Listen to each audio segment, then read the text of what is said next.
My 29 female husband, 31 male, got a paternity test on our daughter, 5 female, and it came back negative. But I never cheated. Now he thinks our relationship is a lie and wants to divorce. What do I do? Why do you look like that? Because this is the one I got too. Oh! That's why I'm like, it sounds familiar. Sounds familiar. I tasked you with finding one story. You get to read it. All right. Do you want to give me that big baddie? Or Yeah. Take it over. Take it over. It's real heavy. Careful there. Warm up. Don't hurt yourself. It's heavy. Hold on. I can't believe we found the same one. Oh my God. This must be a good one. Did you read the update? No. Did you? Yeah. Okay. Well, we're in for a treat. Okay. You already read the title, so we'll go into that. Yeah, just get to the juicy details. Get to the juice. Okay. I don't know how it happened, and I haven't been able to stop crying all day. I never cheated. I love my husband, and we've been together since college, and he's the love of my life. He's handsome and kind, and while I've slept with 2 other people, both were before we got together. There is no other potential father for our daughter. We were married already and actively trying for a baby. I never cheated. I would never cheat. And I don't know why he took that stupid test because I would never, ever cheat. But it came back negative, and now he thinks he's not her dad. I don't know how to convince him it was a faulty test, and I'm so scared. Is that this? That's the There's story. an edit. So do you want me to go ahead and read the edit? I forget what it says. Okay. Edit. The specific advice I want is how I can prove I'm innocent and how to make sure this relationship works. I want to keep my family together at all costs. Another edit. Also, I just had a conversation with my husband. He's out of his room now, and we discussed some things. I told him again that I would never cheat, and I started talking about a list I made of tests I want done, but he told me that he didn't want to hear it right now. We're going to have a longer conversation tomorrow, and he said that he still loves our daughter, and he won't try to keep me out of the house or our room for now. For now. I asked him to hug me, and he did, and I'm scared I won't be able to convince him. I just want our family to go back to normal. How can I be a good wife and support his needs while proving my innocence? Okay, are we ready for the update? Yeah. Okay. First off, I wanted to thank everyone who reached out. My original post got so much attention. It was hard to get to everything, but I ended up making a list of plans and tests and what I wanted to get done. My husband was understandably distrustful of me for a while, but he apologized for the way he acted, which I didn't need, and said that he wouldn't try to kick me out of our home. He did say, drama king, right? Queen, king, drama king. Yeah. Lord Farquaad vibes. Yeah. He did say though, that if every test came back and I'd cheated, that he was going to go scorched earth. Okay. All right. We did a few tests, blood paternity tests for him and me and our daughter. And we had an appointment with a chimerism. I think it's like chimera. It's got an interesting pronunciation, and I butcher pronunciations as it is, so I'm not even going to try. Chimerism.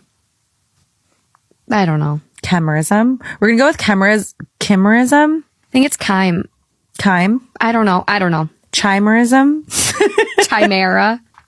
We're bad at math and language. Okay. Actually, I'm pretty good at language, but I've just never seen that word in my life. Just Google the pronunciation. I'm trying to think of the root word here, like Go to Google. Chimerism. Chimerism? Yeah. Just so off. Chimerism. Maybe. Chimerism. I don't know how much we trust YouTube. I don't either. Also, fuck you and all these tabs. Okay. Back. Okay. All right. I'm a tab queen. Chimerism. That's how my brain works. Okay. All right. Blood paternity test for him and me and our daughter. And we had an appointment with a chimerism specialist coming up. Okay. But that got canceled because, well, some of you guessed it, but my daughter is not biologically mine either. Plot twist. I don't know how this happened, but a police officer came to our house and took our statements and were suing the hospital where I gave birth. I don't know what happened to my baby, and that is terrifying. I have my husband back. But my whole world... Do you want him? Yeah, right. I have my husband back, But my whole world was still upended, and I just wish she'd never taken that stupid test. I've been sleeping in my daughter's room, and I'm so afraid that she's going to be taken away from me. But at the same time, I want to know where my biological daughter is and if she's okay. I pray to God she's okay. Some top comment on there is, usually in these situations, the children's don't switch families, but the families come together with frequent visits. Sounds like a nightmare, all for the best of you. And OP responds, that would be all right. I just hope I like the other family, ... I 1000% believe this post. OP then goes to the subreddit legal advice. Did not see this. The title was, I just found out my 5-year-old daughter isn't mine or my husband's. I don't want her to be taken away from us. I don't want this information to go public. What are my rights?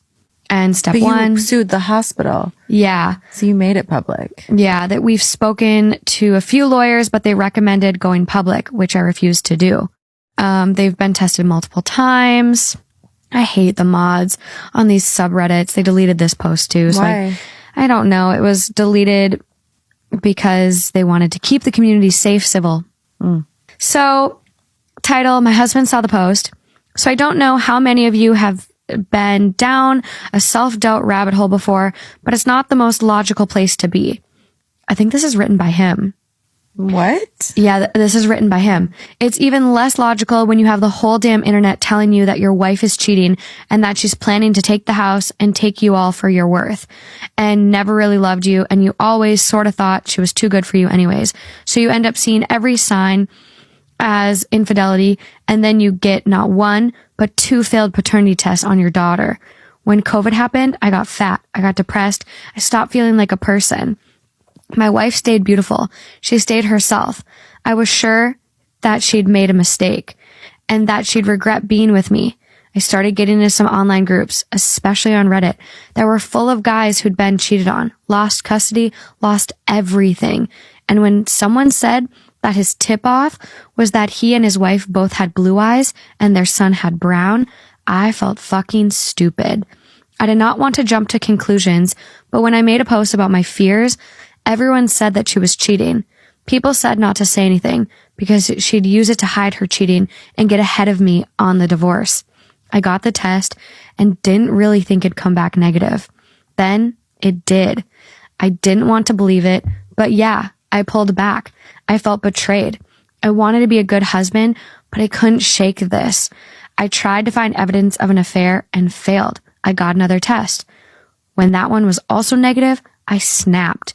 If you've been cheated on, you know what it feels like. My wife denied it. I got angrier. I just wanted her to leave. I didn't want to go through what everyone seemed to think was going to happen. I didn't want to lose custody of my kid. I didn't want to lose my house. I was scared and angry, and I wanted the truth. I felt like if she couldn't even be honest, there was no getting past this. I took a few hours to calm down, and when she came back with a list of tests to take, I tried to keep my cool. I tried to keep my cool for so long. I know I was wrong about the affair, but so was everyone else in my ear. My kid is genuinely not biologically mine.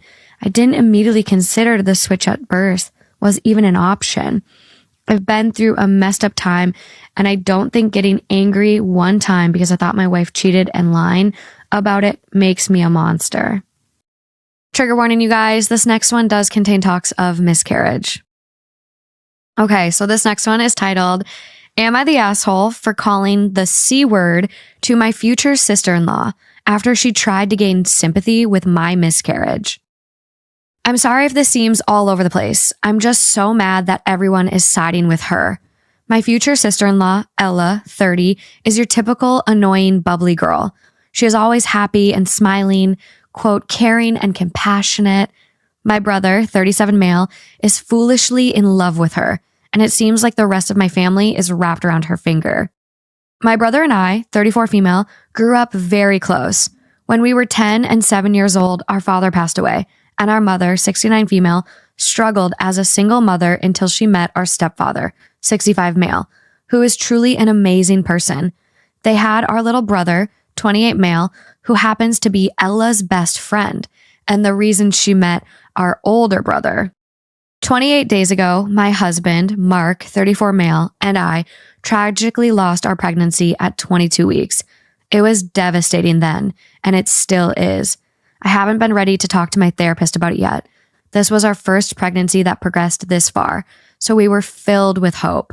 Since the loss, I made it clear that I didn't want to talk to anyone and that I didn't want any visits. However, Ella keeps sending deliveries of food every now and then with stupid ass messages like, quote, "You are cared for," and quote, "We're here for you. Thinking of you." It infuriates me to hear Mark commenting on how nice and thoughtful she is. Last night, she asked me if she could come over with my mom and my brothers to quickly discuss something about their wedding.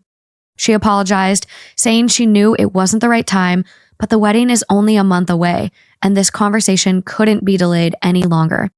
In essence, Ella wanted to postpone the wedding for another 6 months. It is a small affair hosted at a friend's place, and since she briefly explained the situation, the vendors are willing to change the date at a minimal cost.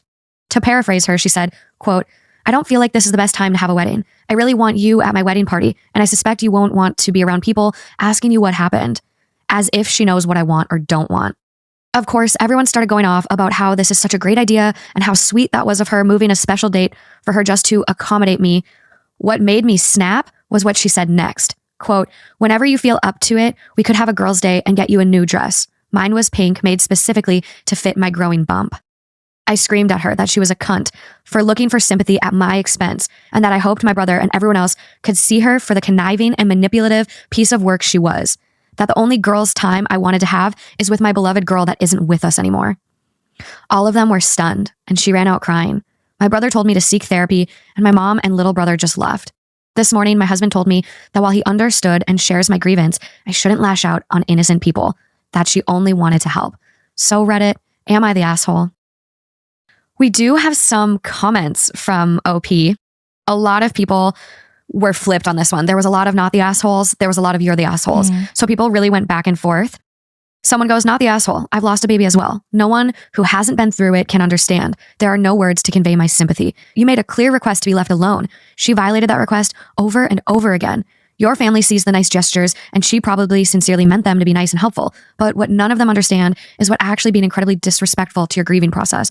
Those notes look nice, but when you've stated you want no contact, they're actually incredibly rude and inconsiderate." So that's an interesting take. Yeah.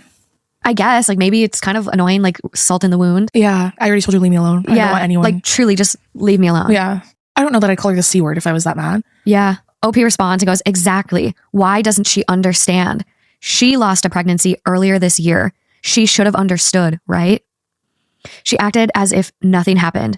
A few weeks later of the incident, she was again being her usual self. I'm so mad at everyone." The top comment on this is, "She literally did almost everything as correctly possible in a situation like this. You're the asshole. Sorry for your loss, but that's not how you treat people. Every day we hear stories on Reddit about in-laws who overstep boundaries or don't consider others. She wasn't doing any of the usual negative stuff." I mean, yeah, I could say that. But that's what I'm saying. But everyone receives things differently. Do you know what I mean? So to her, it feels like that. But she already doesn't like her, clearly. So Clearly. yeah. We do have a comment from the brother. He found the post. That's crazy. Well, yeah, she put her real name in there. The wife's name in there. I wonder if she did. Well, didn't she put the sister-in-law's name in there? She did, Yeah. but sometimes people give fake names. Oh, okay. So I believe everything I read on the internet, so I'm glad you told me that. oh my God, he made his username "Victim of Evil Sister." Dude. Isn't she a holy middle child? shit. Yeah. Oh, that's who. You know, they get the least amount of attention or whatever. I'm the middle child. But I'm the same as her. I have an older brother and a younger brother. Oh, okay. And like, I feel like I'm the favorite because I'm the only girl. Oh. But like, that's different in every family. Every family's different. Well, I don't think I'm the favorite personally. I think it's my little brother. Yeah, But if you ask my me too. brothers, they'll say it's me. Yeah. But you're the oldest. So Yeah, but you even have- Drew would say too, it's my little brother. He's the easiest one. He's the little baby. Yeah. So he goes, "Hey, I'm the big brother. Jesus Christ, Rachel. The next time you want to try to make yourself the victim, like you always do it on a site that I don't use almost every day. You can thank Ella for being the only reason I've even kept a relationship with you, because she has been that tolerant of your garbage. You've made it no secret that you hate her. But hey, smart of you to try and leave out how she's black, and you called her more than the C word. But I think letting everyone know the actual words you called her would not be allowed whatsoever on this sub." I just got the fucking chills. That's crazy. But I'll verify for everyone here. You're a bully, a racist, and an asshole, and you always have been. And way to mention Ella's miscarriage, but not mention your own response to it, which was an eye roll and a smirk. And then make an offhanded comment about how Ella should have been more careful because you thought her working out of the house was bad for the baby. That's crazy. You know what's bad for a baby? A garbage person like you. Oh my God. Delete my number, delete mom's number, delete Ella's number. Go rot. Holy shit, you guys. Damn. I didn't know there was a comment from the brother. That's crazy. Oh.